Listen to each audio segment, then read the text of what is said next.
City of Thieves, that's what we're talking about today. Welcome to Shelf Control. I'm Norm. I'm Lisa. And this is one of the 8 games that we picked at random. We decided to start with City of Thieves. He had me pick one, that's the one I picked. I believe it's a 2009 or 2000, it's a 2010 game. So let's talk about it. So I picked up this game because I had picked up the game Arcana, which takes place in this world, and it's just a simple card game. And I really liked the art and the way the theme kind of played out there. And so when I learned about this game set in the same universe, I thought I'd get it and give it a try. And so I played it a couple times back then, but it then sat on the shelf until it got picked by random by the AI.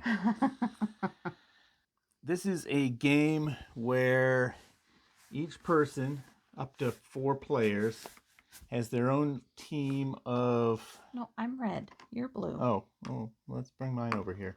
Where you have your own team of thieves in a guild that you're trying to... That's not my guy. That you're trying to use to go from room to room, breaking the open chest, picking locks to get different loot out of the chests. The game comes with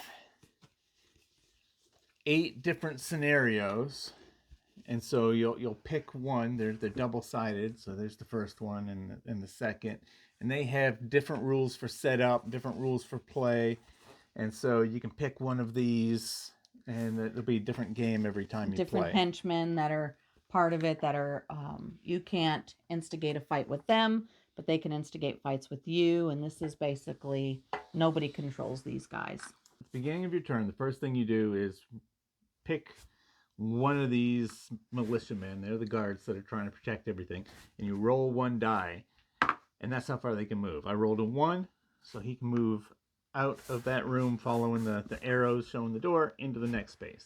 If you roll a 6, he doesn't move at all. He doesn't move. So the most he can move is 5, which is pretty ridiculous on these maps, because you can go 1, 2, 3, 4, 5, and he's already at the edge of the map. So they can move pretty far. And he can move into a space where you are, and that would initiate a fight. So you're going to be fighting the militiaman. You can't move into a space where he is and start the fight, but he can move into your space and start the fight. On your turn, you're going to be using these guys to try and mess with your opponents. And on their turn, they're going to try to move them away from themselves and over towards you.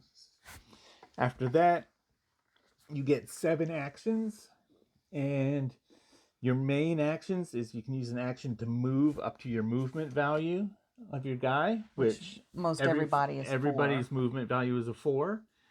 So you can move up to 4 spaces, and then you can use an action to try to lockpick a chest using their mind value, which is a 4. You roll a die. You need to get a 4 or less in order to pick that lock. And if you don't care about picking the lock, you could just bust it open. So that would take 2 actions. And you just bust it open and you automatically get it. So you have 7 actions to take amongst your 4 characters. So not everybody can move and open something. And once you move them, you can't move them any further. So you can't do more actions to move him again. You then have to move another of your 4 characters. And each member of your clan will have some kind of special ability of your guild. Sorry, I'm an old L5R player. So every member of your guild will have a special action on it. And some of them, like this guy, can cross a wall when you're moving, but it costs an action point. So it's one of the 7 action points, where other things will just be things like when this character attacks another character and wins a fight, you can draw an Arcana card, which is a hand of cards that you have that have some special abilities on it that you can play. And at the start of every turn of yours, you draw another Arcana card anyway. And you can fight amongst each other, so you can't initiate a fight with the guardsman, but you can initiate a fight against an opponent. And at that point, you have your strength level or your fist level, which is a 2. So then everybody rolls 2 dice each, and the highest single die, or is it combined? It's the highest single die. The highest single die wins. And then if you win, you get to collect one of their looted. You're basically stealing from the person that you You're beat. looting one of their items. And they retreat 3 spaces with you controlling where they move. So you can move them closer to a guard or away from some treasure or something like that. And some of the Arcana cards allow you to roll an additional die in a battle, or gives you a +1 to your die roll to help you with that. Or some even allow you to collect 2 loots from the loser of the fight. So the Arcana cards are pretty cool. So when you're doing your scenario, you have a turn tracker, and every time everyone has completed their turn for that round, it moves ahead. When you get to the alarm space, that's when people are alerted that you're looting the area, and the guards start locking it down. Closing down. Everybody gets given these gate cards and tiles, and one by one you're putting them around at all the exits, closing off some of them, and so then you've only got so many more rounds to find an exit and leave. If at the end of the game you're trapped, your treasures don't count. You got captured. So you want to get all 4 of your characters off the board by the end of that final round. And again, you're blocking things off. You cannot take your guy out until the alarm goes. So up until round 5, you're on the board. You can't make a move to get out. And then after the alarm, then you can start working your way out. Each player can only hold, or each character of your guild can only hold 3 looted treasures.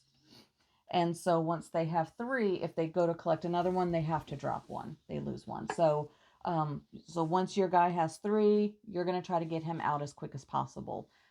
And like Norm said, if you get stuck, that character, whatever loot he may have, doesn't count towards your end of game scoring. And each trapped character also penalizes you 3 money, which is end game points. I guess you got to bail them out of jail. So when you do get out, the different treasures have different point values on it. The rubies are worth 2 points each. Things like the emeralds have 3 numbers on it, and those are the points of how many you have. If you have only the 1 emerald, it's 2 points. If you have 2, then they're worth 5 points together, and if you have all 3, it's 8 points. So having 1 is no better than a ruby, but when you get more, you get more points. Where's the bonus cards? These ones. Oh. There's a spot on the board for mission cards. And they're mission cards. And so for this one, if you collect a mission which takes 3 of your actions, a ruby, is there a ruby out? Yep. So the rubies are worth 2. And this gives you an additional 1. And this is immediate scoring. So if you do one of the mission cards, you turn in 3 actions. I collect this. If I have 3 rubies, I'm getting 3. I get to cash those in immediately. You don't cash them in. You score them immediately. You get the value. So 2, 4, and then 1 additional, 5, 6. You get 3 each for this one, total of 6. So you would get 6 money right then.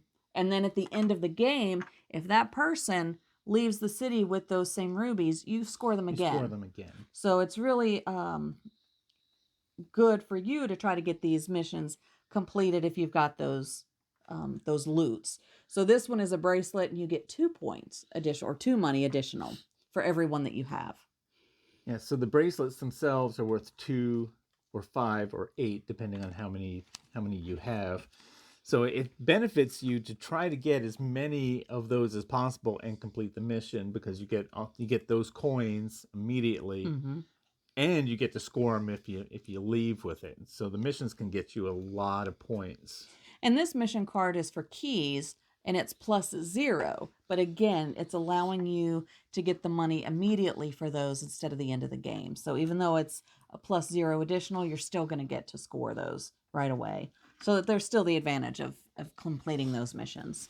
But it does take 3 actions. Yes. Of your 7. To do that. So. And at the end, when you actually start having a lot of accumulated goods, that's the time you're trying to make your way out of the city.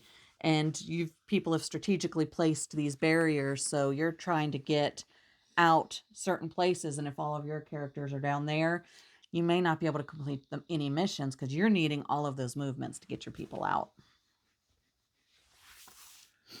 So I think that's pretty much the game. The game's pretty simple. Very simple. You've got 2 basic actions you can do, maybe a third if your characters have an action. And you can do the Arcana cards at any time. So it's and again, like Norm said, there's 8 different scenarios, so there's a lot of playability there, and it mixes it up. You can play different guilds, so each time, even if you play the same scenario, it's going to be different if you're a different guild. And there's what, 5 or 6 guilds? There's 4 because 4? it can play Okay. four players. Okay. So yeah, there's a lot of playability there. You want to talk about what you like, what you don't like? It's a very simple game to learn. It's a very simple game to play, which I like. The simpler, the better as far as learning new games. Some of them lately have been so complex. So it's an older game. It's pretty simple. So you can look at it. It almost reminds me of Clue because you're leaving one room and going into another and collecting information or goods as you go. It's nothing thrilling. It's an older game. I think it's a game that does show its age, because you've got these different characters who have different abilities, but every character in the game has the same value: 2 fists, 4 move, 4 mind. It's exactly the same for each one. Everybody, and so everyone's going in equally balanced for a fight. The only difference is their special ability. I can see if this was a more modern game, you might have like the beginner side where everyone's the same, but then you flip it over, and it's a more advanced side where they have different stats. Yep. There is no advanced mode to have different characters that this guy can't hit very hard, but he can move really fast, or this guy's really good at picking locks, but he can't move very fast, or something like that. And so it doesn't have that. The figures are low quality compared to today's. There's a number of them that are warped. The bases don't stay on them, so when you pick them up and move them, they'll fall off. And it's bases weird are really because thin. This one character is always the blue guy. He matches the art. So why he has to have a base that is removable, I don't know. He could have been done in blue plastic. I guess you could take some glue and just drop it on there and he would stay. But it's got die rolling. So when you go to pick a chest, you got to roll a 4 or less. So that's just random if you're going to get that treasure or not. A battle, again, everyone is equally matched in a fight. It's just the randomness of the die roll, unless you have an Arcana card or a special ability. And some of the Arcana cards are fine. Like this one lets you flip 2 treasures over to their chest side, and it's got a sophisticated lock that can't be picked. You have to bash it open. So you can pick ones that are near other players and make it more difficult. The ones that I don't like are there's ones where you can reduce the amount of movement that your opponents have. A niggling injury. Play when an enemy character moves, that character loses 2 movement points a turn. And you get 4. That doesn't feel good. I would be playing and I would collect these in my hand for, okay, when the alarm goes off, I'm going to mess with Lisa when she's trying to get out. But it never felt good to do that. It's like, okay, it's the very last round. She had it planned out. It's like, okay, 4 moves will get me out. And then I'm just like, no, sorry, you can only move 2. It felt bad. Yeah. And I mean, again, showing some of its age, these cards have your character on it, and there's a little bit of its ability at the bottom. it's tiny, tiny writing. Same with the Arcana cards. It's just the writing is Oh, just so it's small. very, very tiny And it's very writing. faint, so even sometimes, even though it's clear, you can't read it. A tiny shadow on it. So I mean, it's just not as user friendly. I mean, even with my contacts in giving me great vision, I mean, you're still straining to see this, and so it's just not. When you're used to the newer games, it shows its age. I think I think instead of the cards that specifically ruin the fun for your opponent, like taking 2 movement points away, it might have been better if you could play a card that would move one of the guards a few more spaces. So at the beginning of another player's turn, you can play that, and now it's like, okay, now the guard's not where you thought. The guard's in your way. You're gonna have to find your way around them, or something that was like a little less. Take I'm, that. I'm gonna I'm gonna mess with you, and there's nothing you can do Yeah. about it. And you are now stuck after the final round. You're losing all of your bonuses. You're losing 3 money, which at the end, it's just whoever has the most money is the winner. Uh, Another thing that I think shows its age is these Oh, yeah. these portcullises that close up. There's only 9 of them, and so it leaves 1, 2, 3, 4, 5, 6, 7, 8. It leaves 8 exits. It doesn't scale with the number of players. Right. So when we Yep. played it with 2, yeah, we closed off 9 of the exits. 8 of them were still open. There was never a time where we were like jostling for the same exit. Right. I think that's one thing with this game at 2 players. We never fought with each other. We did a couple times. It was never worth the risk. It was never worth the risk, right? Because you could move and into a room and grab something, then move out, and there was no reason to try and fight. I can see with 3 or 4 players, which we never played with, this would fill up more, Right. and there would be more butting heads, and then people would be jockeying for the same exits. I think in a 2-player game, more exits should have closed. I agree. Or something like that. Because pretty much from anywhere where you are, even if you're here and the only exit is down there, you're going to get there in like 2 turns. It seems like it's way on the other side of the board, but no. if you're here, 1, 2, 3, 4, all of a sudden one more move and you're out. Right. So, I mean, anywhere on the board you can get to one of the exits, and like Norm said, it was so open with 2 players, there was never a rush to get there. Where if you've got 4 players, you've got 12 characters. No, you've got 16 characters out there, and you've got you're going to be battling more because you're going to enter a space where one of your opponents are in. So you're going to be fighting more and then striving to get out. And the number of treasures doesn't change. No. So if I let her get half of these and I get half, we're still getting a lot. Yep. Where with more players, it's like, okay, we're running out of rubies. I need to grab some rubies or something like that. It's not really balanced for the player count. So I was thinking it'd be kind of cool if for like a 2-player game, and maybe even for a 3 or 4-player, if when the alarm happens, all the exits close, and there's like another board off to the side with a teleport circle and one exit, and the only way out is through these teleport pods to this other board to that one exit. So with 2 players, you've got four spots to exit this board, but only one exit out of here, and you'd bump into each other a bottleneck there, whole lot more. Well, you just brought the game up to the 21st century. So I think that would help for 2 players. I mean, overall, it's a fine game. It's just a dated game. It's fine. Yeah, it's fine. I said we didn't play it at 3 or 4 players. We were going to invite her sister over to play it so we could review it at 3 players to see how that tightened things up, but I didn't want to. I made my decision at the 2-player mark. There's better games that I would want to play at 3 players. Mm-hmm. We actually had her play Tammany Hall with us, and then after that we did Merlin again because that's such a good game. So there was one of the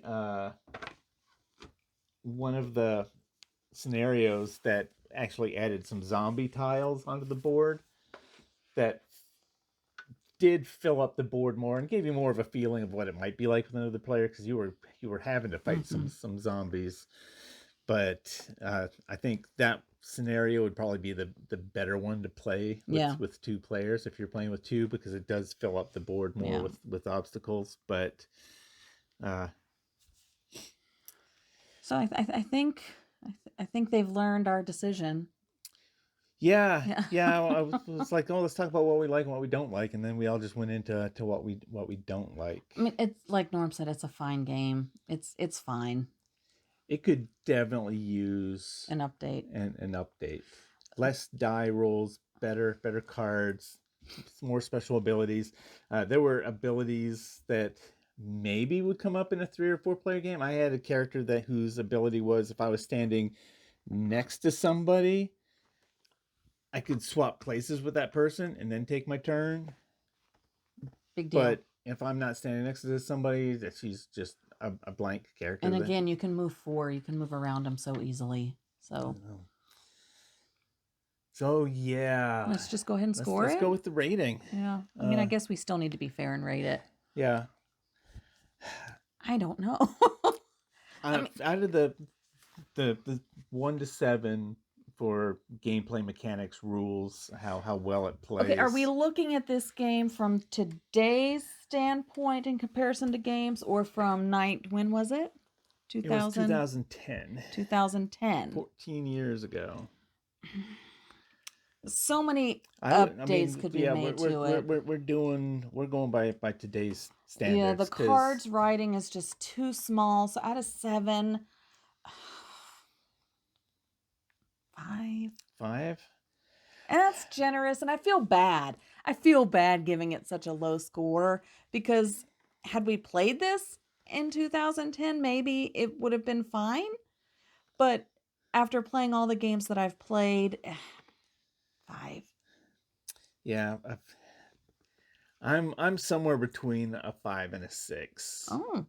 I mean, I'm probably leaning more towards the 5 if I have to give it a whole number, just because of just how dated it is. Yeah. It just compared to modern games, this just does so many things that it's like, okay, that's 2010. You know, we've moved past a lot of the stuff in here, right? But it's still a very playable game, and it could be an enjoyable experience for like a beer and pretzels kind of thing if you're just getting with friends and you want to get in each other's face and beat around. But for me, there's a lot of other games that I would rather play with other people than this. I don't think I'd ever be like, hey, Lisa, let's play a 2-player game of this. No. And then if we had 3 or 4 people, I'd be like, why don't we play this instead? Yep. I would always suggest another game. So I guess that goes into the other rating. Yeah, the 0 to 3 for the wow factor. I'm giving it a 0. I don't want to play this. So yeah, so that's a 5 out of 10 from each of us. Yeah. So does it stay in the collection? No. I have no desire to keep it because I have no desire to play it. So we've made room for one of the Kickstarter games coming in. So that's an excellent start. Out of the 8, I approve. We're one for one so far.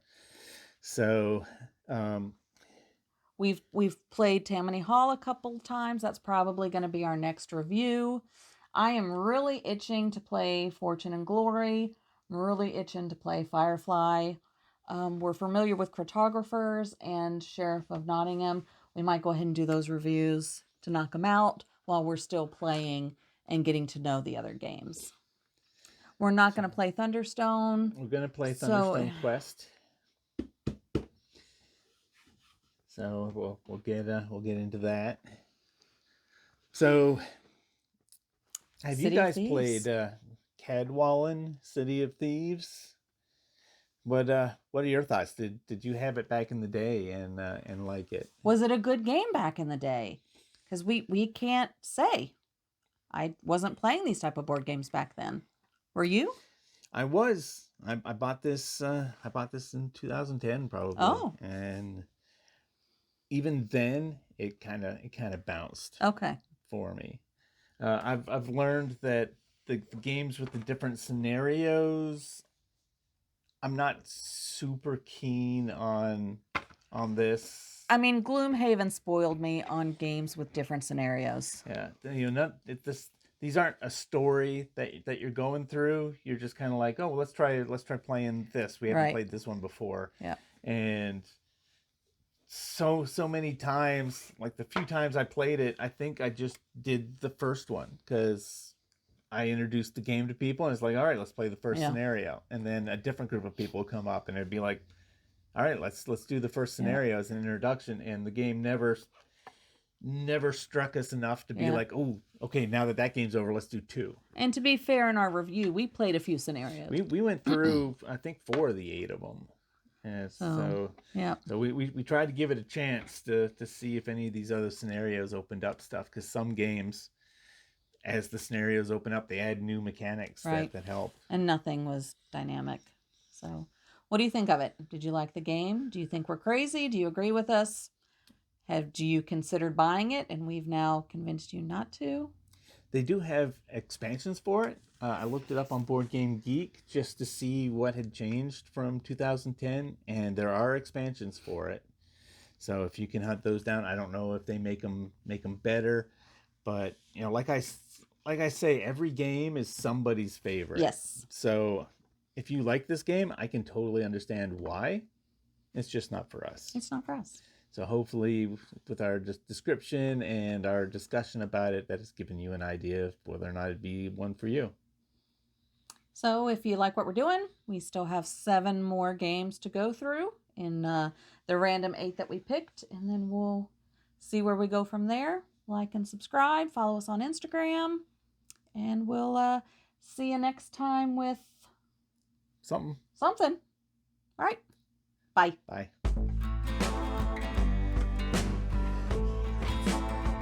I feel so bad giving such bad reviews.